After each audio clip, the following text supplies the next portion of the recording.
कई साल पहले की बात है। एक छोटे से गांव में बुजुर्ग व्यक्ति रहता था।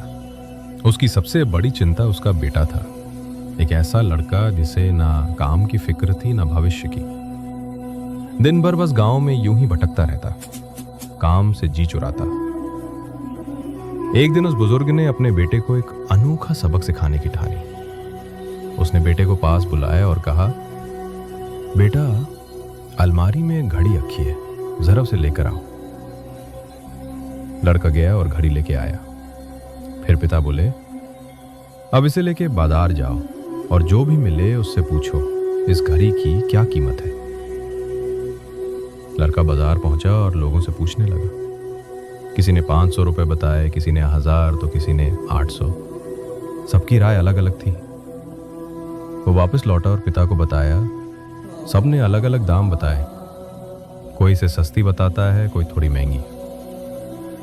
पिता मुस्कुराए और बोले, ठीक है, अब इसे वापस अलमारी में रख दो। अगले दिन उन्होंने फिर बेटे को बुलाया और वही घड़ी लाने को कहा। अब बोले, आज बाजार जाओ और लोगों से पूछो कि इस घड़ी में जो समय दिख रहा है उसकी कीमत क्या है। लड़का चौंका, थोड़ा उलझा भी, लेकिन पिता की बात मानकर वो घड़ी लेकर फिर निकल पड़ा। इस बार जब उसने लोगों से समय की कीमत पूछी तो लोग हैरान हो गए। कुछ ने उसे पागल समझा, कुछ ने हंसकर भगा दिया। आखिर में वो एक पुराने दुकानदार के पास गया। वो बुजुर्ग दुकानदार समझ गया कि ये लड़का क्या समझना चाहता है।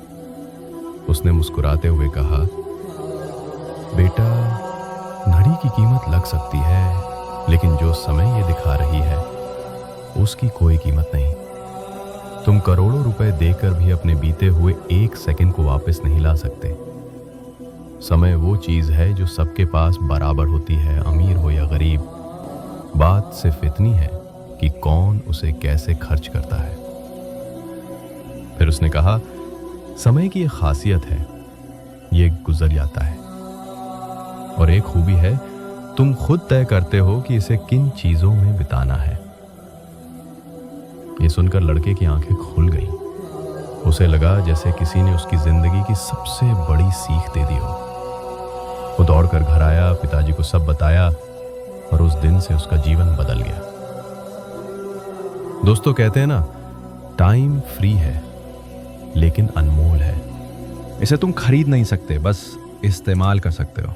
एक बार खो दिया तो फिर कभी लौट कर नहीं आता। इसलिए अपने हर पल को समझदारी से जियो, क्योंकि जो समय तुम बर्बाद कर रहे हो वही कोई और अपने सपनों को पूरा करने में लगा रहा है। अगर आपको ये कहानी प्रेरणादायक लगी हो तो वीडियो को लाइक करें, चैनल को सब्सक्राइब करें और इस सीख को दूसरों तक पहुंचाने में हमारी मदद करें। मिलते हैं एक और दिल छू लेने वाली कहानी के साथ। तब तक के लिए सब्र करो, शुक्र करो और जीवन में आगे बढ़ते रहो।